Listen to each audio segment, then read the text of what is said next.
Hello all, back together again for another episode. This series, the heart of the channel really is history, and our particularly incredible history here in the British Isles, how all of it resonates and rhymes with what's happening now. It's possible because of the support that you provide, so thank you to all those already doing so. And a special thanks always to the people who have signed up to my Patreon site. That's the Engine Room. If you're not a member there, but you'd like to be and see the utility of so doing, the details are all below, and every Sunday, as a member, you get to ask me questions directly. Early access as well to everything that we do. As I say, it's down there. You'll see the link. Another way we get support is sponsorship, and we're delighted that we have a sponsor. We have our very own sponsor, Gold Bullion Partners, who back us in the things that we do, and we back them in the things that they do. They help you invest in gold and silver, the real stuff, the actual physical metal. They say buying gold and silver is about wealth preservation, safety and control, and not about speculation as such. So if you're thinking about investing, you can talk to them, and I mean that in the literal sense of the word. You know, you enter into an actual conversation with actual people. They'll guide you through it. You can work out together if it's for you. And if you do, you can go right ahead with them. Their link is down in the notes as well. Go and see. Okay, as Europe's influence spreads around the globe, it's time to hop in the time machine. Haven't said that for a while. And set off towards India. Cue the music.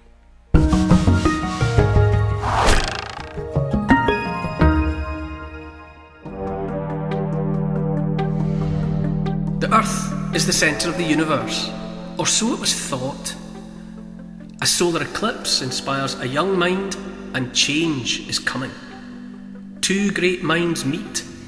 Their observations, their recordings of data, and testing of new ideas lead to great strides in human understanding. And an ancient assumption is upended.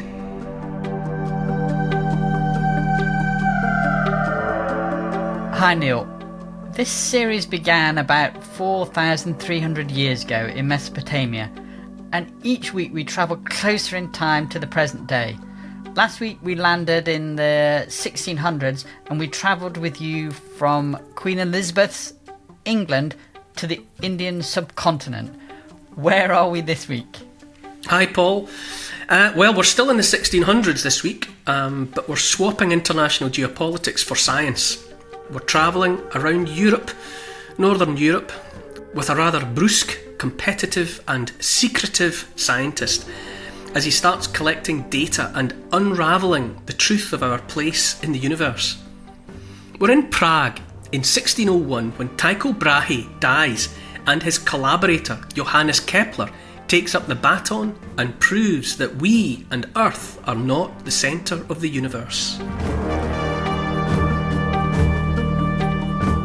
I find this one especially fascinating for all sorts of reasons, because it's to do with understanding the movement of the lights in the sky. Coming to terms with who's moving and who's standing still. You know, who's going round who. And I think about, I mean, that was a question that bothered, troubled, clever minds from the beginning. Whatever population was on the planet, a little percentage were looking up and paying attention to the way that things were moving in the night sky, and becoming aware of patterns. The same light appearing in the same place, or seeming to follow a path. And I find that extraordinary, because I know I just wouldn't have noticed. Without being told, I just look up at the lights in the sky and think, oh, pretty. I just don't think I've got that facility in my head to notice or to question what's going on up there. But fortunately, in the scheme of things, there have always been people who have looked up at the sun and the moon and the stars and everything else that's up there and tried to work out what's going on. And that's where we are with this particular moment in the love letter to the world. It involves two characters of equal importance in the story, but one whose name will be familiar, and I think one whose name much less so, unless you've had a particular interest in this subject. So the name that might be familiar is Johannes Kepler. people looking back to their school days and physics and maths will probably have a bell rung that's attached to laws of motion and Kepler. The other name that's probably unfamiliar is Tycho Brahe. I'm fascinated by how names might sound. And Tycho Brahe, which is the way I say it in my head, is a name I like saying, Tycho Brahe, because I'm a simple soul. But as I say, those are the two men involved in this particular moment in history. And as I say, though, there have always been mathematically minded people looking up. Ptolemy, there's another name that many people will just know they've heard before. He was around in the 2nd century AD. He was probably born somewhere around 100, something like that. And he operated out of Alexandria, Egypt. And he had come up with the notion, or he hadn't come up with it, he had accepted as fact the notion that the Earth, our planet, our home, was central in creation, central in the cosmos, central in the universe, a fixed point. It wasn't moving. We were static somehow, and everything else was moving in relation to us. Now, after all, that's how the Bible pretty much made it clear that God had created everything and had put the earth at the centre of it. In Psalm 104, God says that he laid the foundation of the earth, that it should not be removed forever. That it should not be removed forever. There it is, and there it shall stay. And now, obviously, I've name-checked Ptolemy because he was one of those who went to great lengths to explain what he could see. But he wasn't the first. Aristotle, one of that great trio of Greek philosophers, mathematicians, which is to say Socrates and Plato and Aristotle, he was in the 4th century BC, so 500 years and more before Ptolemy. Aristotle had said the same. The earth is fixed, the earth is in the middle, and everything else is finding a way to move in relation to it. So there you go, that was the situation for thousands of years. That the cleverest minds were bent in that direction. The planets and everything else really were moving around us on pretty much circular orbits. So we're there, and everything else is finding circular orbits around us. But the problem was that although that made sense and it satisfied, especially people who followed the Bible, the children of the book were satisfied by that idea because there was this internalised notion that God had put this place and us at the centre of creation. So everything else had to be made to fit that, even though the most acute observations suggested that it's hard to see that was actually what was happening. It must be happening, and so we'll come up with schemes incredibly complicated to explain that is the case. But probably Aristotle and Ptolemy and the rest of them, they knew that they were struggling against what they were actually seeing. Now, the reason that Ptolemy, I name-checked him first in this context, he came up with a system.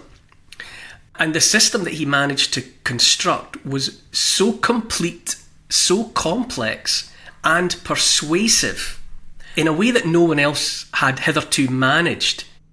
He made what was seen comply with what was believed. He got further than anybody else to getting over the bumps and the wrinkles in the fabric that suggested that we know it must be the case, but it's not really what we're seeing. Well, he came up with a system that best made what was seen, what was visible, comply with what was believed, the centrality of our home planet.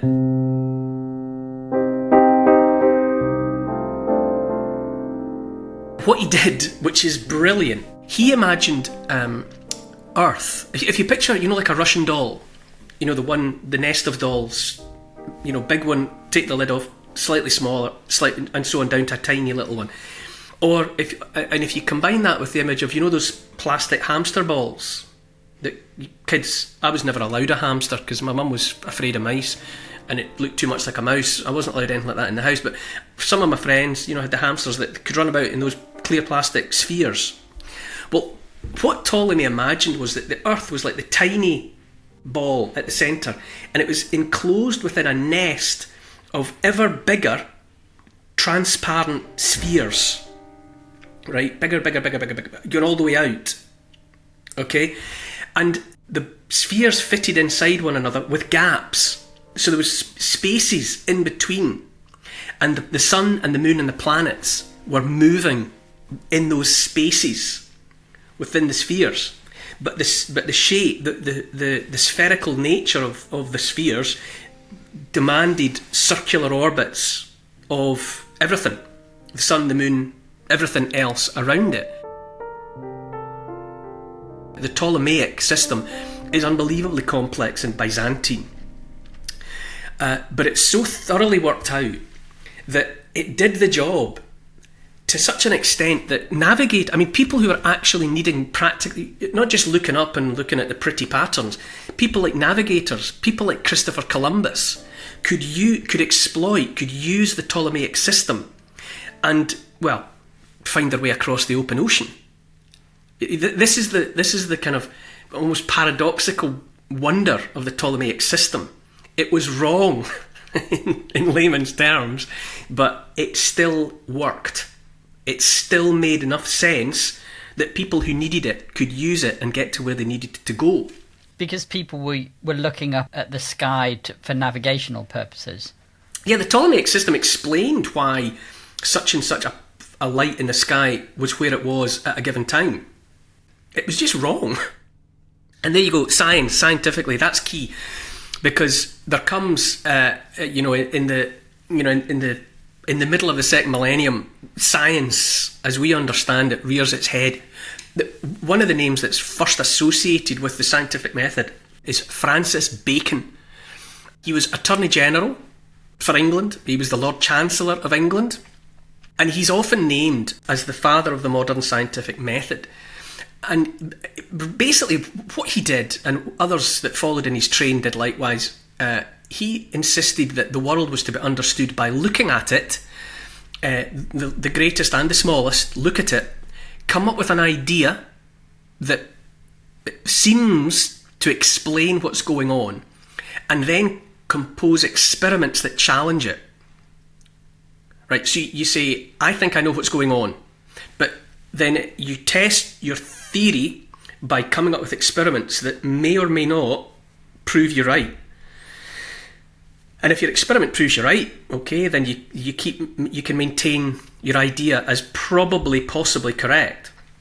But if you come up with an experiment that doesn't go the right way, then you have to be open to there's something wrong with my theory.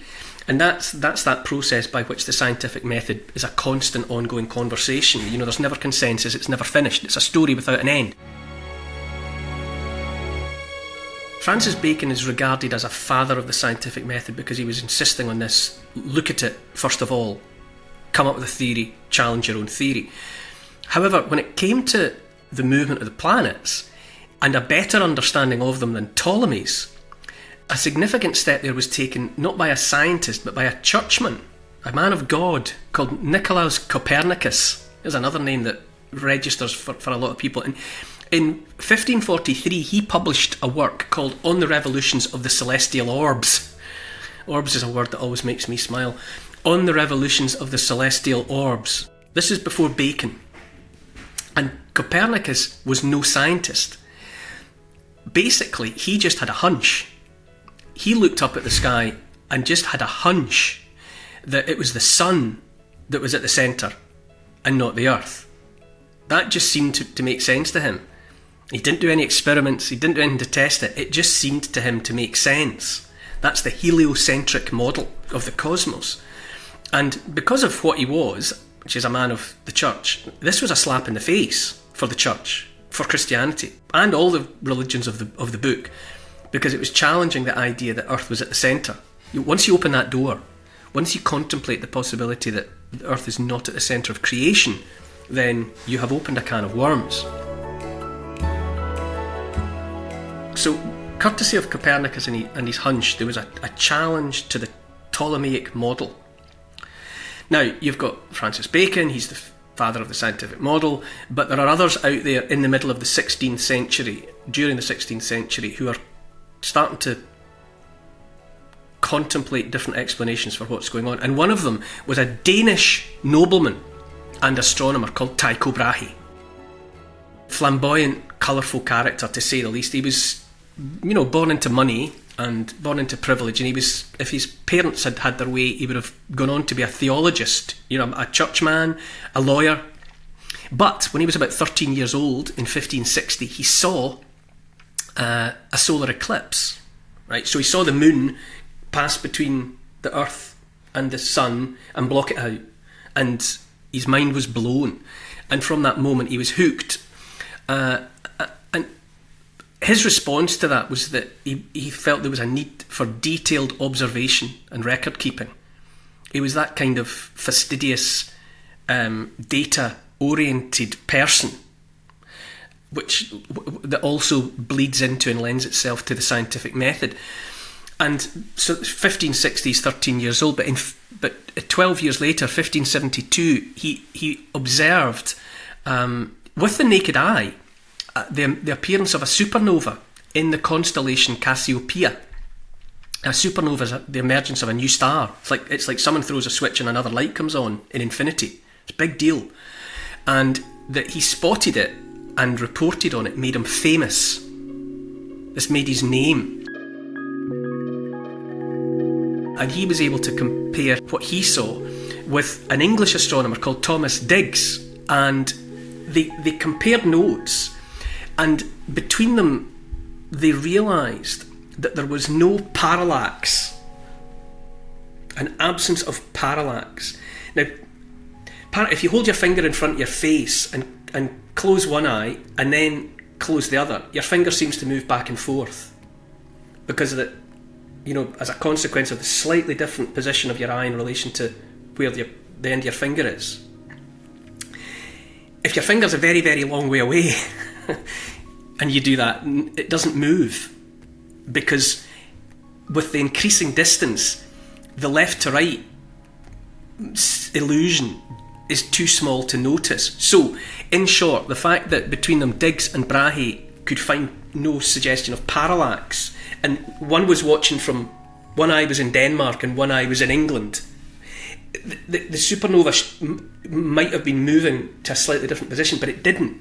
And what that basically meant was that the supernova was a hell of a long way away. In 1573, so the following year, Brahe published De Nova Stella, the new star.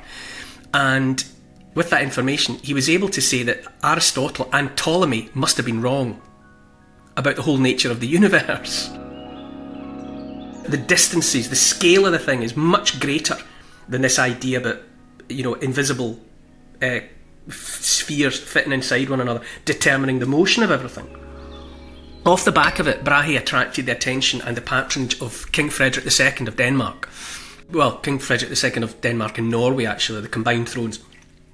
And with that patronage, with that financial support, he built 2 different observatories on a Danish island, Hven, and he set about the business of doing all the complicated observation that he wanted to do. Now, as I say, he wasn't using a telescope. Telescopes weren't generally available. They weren't in the shops, so to speak, until the 17th century, after Brahe's work was done. What he used was a thing called a mural quadrant, which is to say, like a set square, a right angled, built into a wall, hence mural, that sits on a meridian. So it sits on one of the imaginary lines that run from the North Pole to the South Pole. You've got a wall sit, and this thing is built in, okay? And it means you've got a fixed point for making your observations. And he set himself the task for the next 20 years of measuring and recording. He watched the way in which the planets moved in relation to the positions of fixed stars, which is to say stars that are so far away that we don't get a sense of movement from them. And the database that he built up was unlike anything that anyone had ever attempted before. He also logged and calculated accurately the positions of 777 stars that no one had hitherto bothered to pay attention to. And in the end, he was able to come up with a system that replaced Ptolemy, but also seemed to supersede the idea that Nicolaus Copernicus had come up with. Now bear in mind that Copernicus had put the sun at the centre of the solar system, which is right. Brahe's observations persuaded him that Copernicus was wrong. So Brahe was wrong. However, he came up with another complex system, and essentially he imagined that all the planets except Earth orbited the sun, but that the sun, with all the planets going round it, orbited the Earth. So a whole new level of complexity, and also wrong. And if that was where the story ended, it would have been a failure.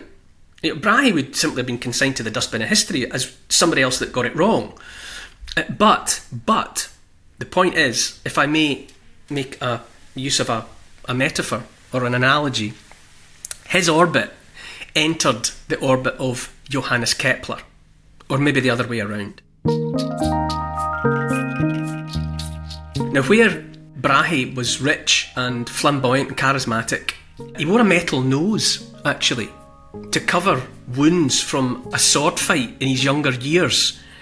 Presumably, he was disfigured to the point where he didn't want to be seen without his... Some people said it was gold, some people said it was brass, but anyway, he wore a metal nose, so, you'd notice him if he passed you in the street. He was also secretive, which was crucial. He didn't let anyone see his data. All the notebooks that he'd been compiling for 20 years were under lock and key, wouldn't let anybody anywhere near it, which is hardly conducive to a collegiate approach to understanding the universe. Johannes Kepler was a poor boy. He was the son of a fairly mercurial mercenary soldier and an eccentric mother. So let's imagine he was gifted an unconventional mind, and it was his unconventional mind that maybe enabled him to make all the difference. Tycho Brahe was proud. Kepler was self-deprecating and shy. So they're very different characters. But in 1596, Johannes Kepler had won fame in his own right by publishing a book called Mysterium Cosmographicum. Get your laughing gear around that. A fantastical but well worked out theory of celestial movements. So he was having his own go at explaining everything that was going on, and it had come into Tycho Brahe's hands, and he was impressed by what Kepler was saying, and he made for him the unprecedented step of inviting Kepler to come and join him. Kepler was 25 years the younger man, but he invited him to come and join him at his observatory. By this time, as a side note, King Frederick had died, and Brahe had fallen out with the new king, King Christian, and he had gone so far as to leave Denmark, and he had courted and won favour from Rudolf II, the Holy Roman Emperor, and he was now operating out of Prague, like I say, what we would know as the Czech Republic. And so it was in Prague that Kepler joined him. But, as might have been foreseen, they fell out pretty quickly.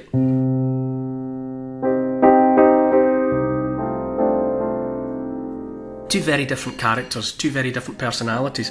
Kepler left them. They kind of, the lovebirds fell out, you might say, and Kepler, went away. But Brahe persuaded him to come back, because almost certainly Brahe realised that together they were maybe capable of more than the sum of the parts. Brahe saw something in Kepler, and probably Kepler saw something in Brahe, that although they were very different characters, they needed each other. It's extraordinary that he did it later in life. He said, I'm going to keep going, and I'm going to do it with a younger guy. Yeah. I mean, no doubt. I mean, let's imagine he was still pretty sure of himself, but with Kepler, he recognised another intellect.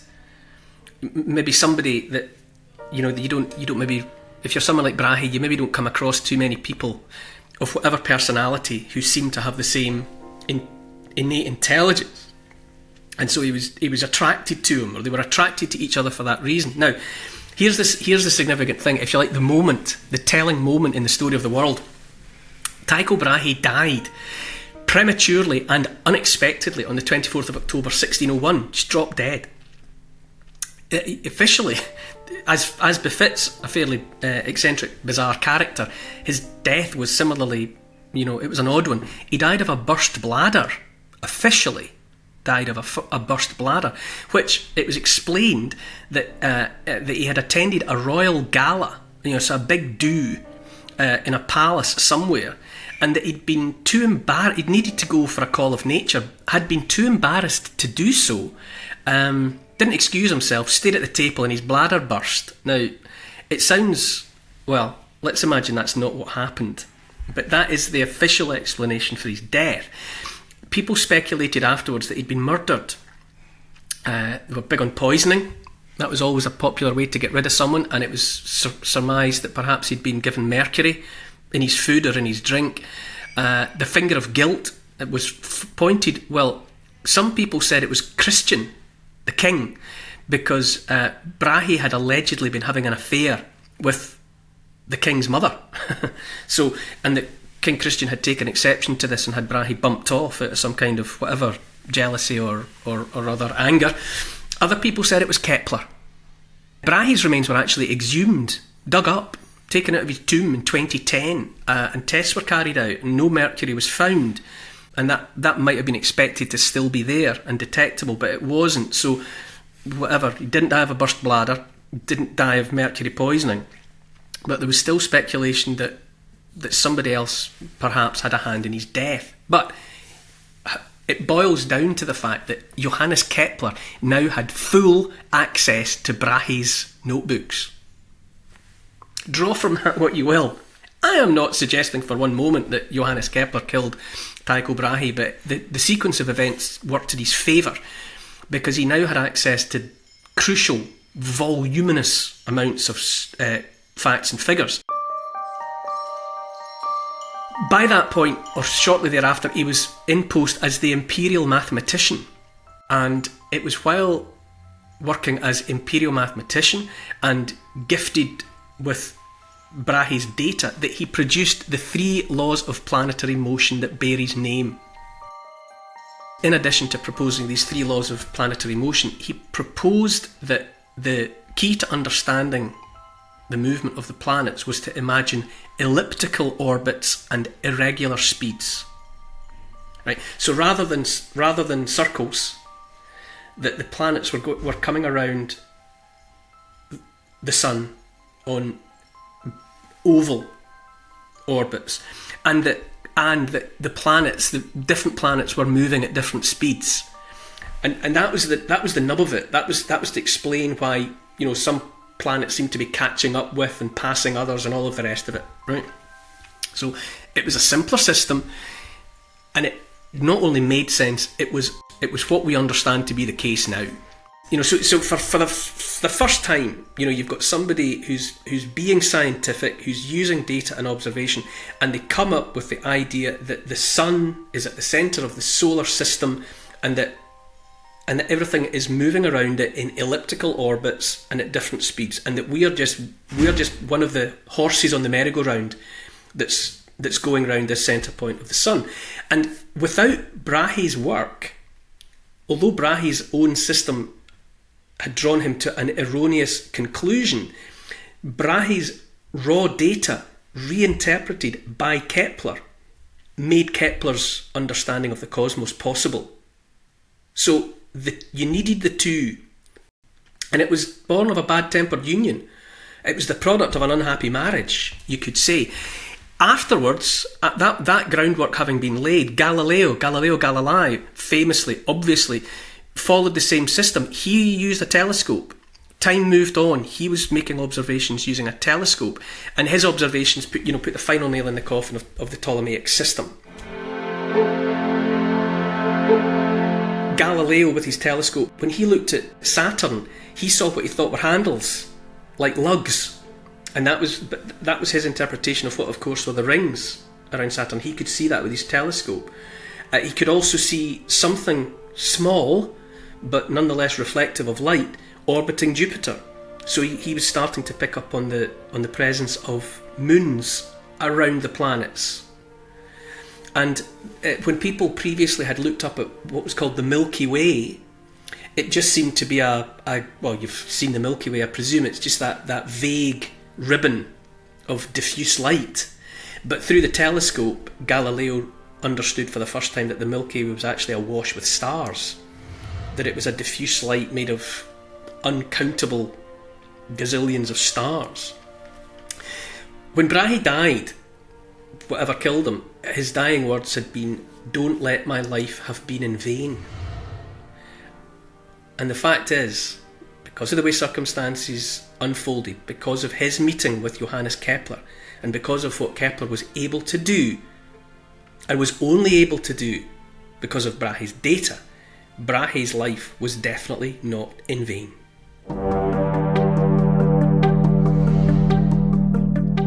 Spanish colonisation sweeps into Central and South America, bringing brutal religious conversions and state slavery in all but name. But the battle for European control of North America takes a different turn. Saved from death by Pocahontas, a formidable character called John Smith, rising to leadership in Jamestown, attracts other colonists and traditions of individual rights, legal protection and freedoms. Next time in my love letter to the world. To help support this podcast and to get access to new and exclusive history and comment vodcasts every week, sign up to my Neil Oliver Patreon site. I'd love to see you there. Check out the Instagram account called Neil Oliver Love Letter.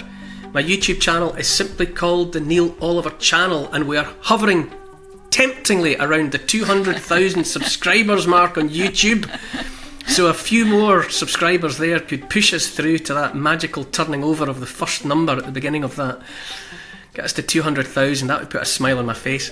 And to help build this podcast, please tell your friends about it, get them listening, and maybe write a review to convince the online crowd to join us. For further reading about these moments in time, you could try my book. It's called The Story of the World in 100 Moments, and it's published by Transworld.